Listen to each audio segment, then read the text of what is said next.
தென்மதுரை வீரனுக்கு என்னுடைய மாமனுக்கு தேக்குமர தேகமடி அம்மா அம்மா.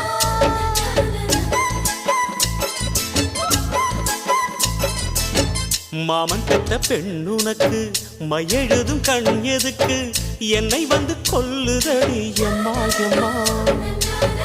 ஆத்திலே நான் குளிச்சேன், ஆசையா நீ புடிச்சேன், தோளத்தான் நீ புடிச்சேன், சொர்க்கத்தை நான் புடிச்சேன். அடடா, ஒரு அங்குலம் அங்குலமாக நீ ஆசையில் முத்தங்கள் போட அதை என்னென்ன சொல்லுவேன் எப்படி சொல்லுவேன் நானே.